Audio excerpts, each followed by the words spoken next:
नमस्कार, मैं हूं ममता सिंह। आप देख रहे हैं वर्ल्ड इंफॉर्मेशन न्यूज। चलिए शुरुआत करते हैं इस वक्त से जुड़ी हुई खास बड़ी और विशेष खबरों से। प्रधानमंत्री आवास टूटा बुलडोजर से, गरीब परिवार सड़क पर। जबलपुर के मझौली से इंसानियत को झकझोर देने वाली तस्वीर। जबलपुर मध्य प्रदेश से एक ऐसी खबर सामने आई है जो प्रशासनिक व्यवस्था और मानवीय संवेदनाओं पर बड़ा सवाल खड़ा करती है।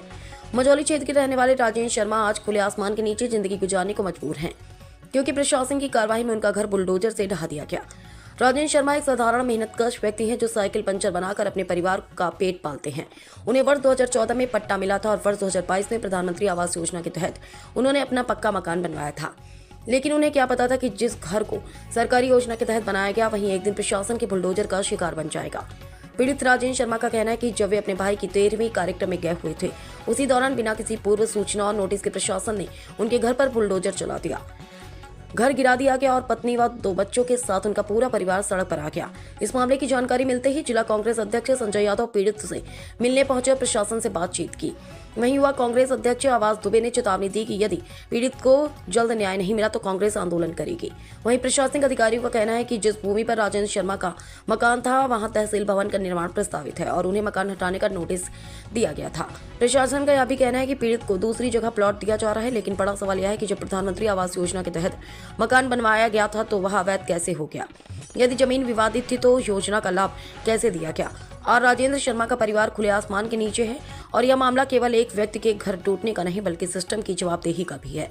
क्या राजेंद्र को मुआवजा मिलेगा? क्या बिना नोटिस कार्रवाई करने वालों पर कोई कार्रवाई होगी या फिर यह मामला भी फाइलों में दब कर रह जाएगा? वर्ल्ड इंफॉर्मेशन न्यूज से विवेक कुमार द्विवेदी की खास रिपोर्ट। क्या नाम है आपका? मेरा नाम राजेंद्र प्रसाद शर्मा है। शर्मा जी, क्या हुआ था आपके साथ? किस तरह से मकान तोड़ दिया?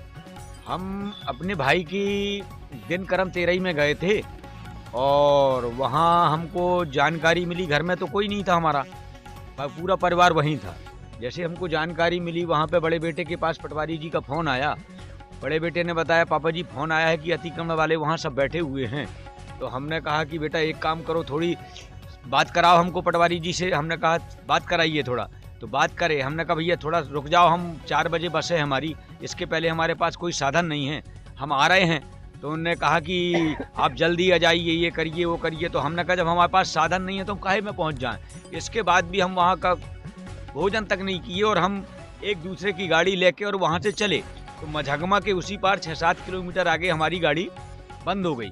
फिर हम महतारी बेटा तीनों उस गाड़ी को घसीटते हुए मझगमा तक पहुँचे और मझगमा जैसे ही पहुँचे तो दिखवाया गाड़ी को दिखवाने के बाद हम यहाँ जब 4 बजे पहुँचते हैं तो देखते हैं कि यहाँ हमारा सब कुछ बर्बाद हो चुका था।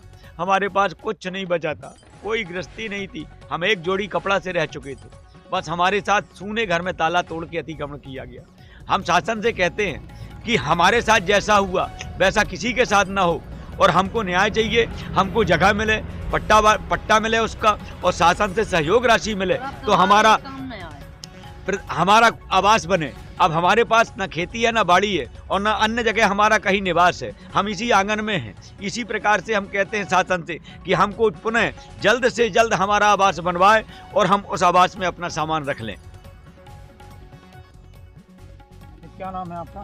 आभास दुबे, यूथ कांग्रेस अध्यक्ष मझौली। जो इस परिवार के साथ हुआ है क्या मानते हैं और इसमें कांग्रेस क्या करने जा रही है? देखिए, कांग्रेस के अध्यक्ष, जिला ग्रामीण अध्यक्ष आदरणीय श्री संजय यादव जी ने इस मामले को अपने बहुत गंभीरता से और संज्ञान में लिया है और ये मामला पूरे मध्य प्रदेश में गूंज चुका है। यहाँ तक कि नेता प्रतिपक्ष आदरणीय उमंग सिंगार जी ने भी इस मुद्दे को उठाया है और एक हफ्ते की चेतावनी युवा कांग्रेस मझौली द्वारा तहसीलदार महोदय को दी गई है कि यदि 1 हफ्ते में इनको जगह चिन्हित करके मुआवजा की राशि और मकान की जो राशि है और इनका जो सामान टूट फूट हुई है उसकी राशि यदि इनको नहीं मिलती है तो युवा कांग्रेस पूरी दल बल के साथ उग्र प्रदर्शन करेगी, जिसकी संपूर्ण जवाबदारी जो होगी शासन प्रशासन की होगी। उमंग सिंगार जी ने भी आश्वासन दिया है श्री संजय यादव जी के माध्यम से कि यदि शासन प्रशासन 1 हफ्ता के भीतर इनको मुआवजा की राशि नहीं दे रही है, जगह चिन्हित करके नहीं दे रही है, तो मध्य प्रदेश विधानसभा में ये मुद्दा गूंजेगा और जिसमें जो इन गरीब परिवार के साथ जो हुआ है आगे चल के किसी गरीब परिवार के साथ ऐसा ना हो,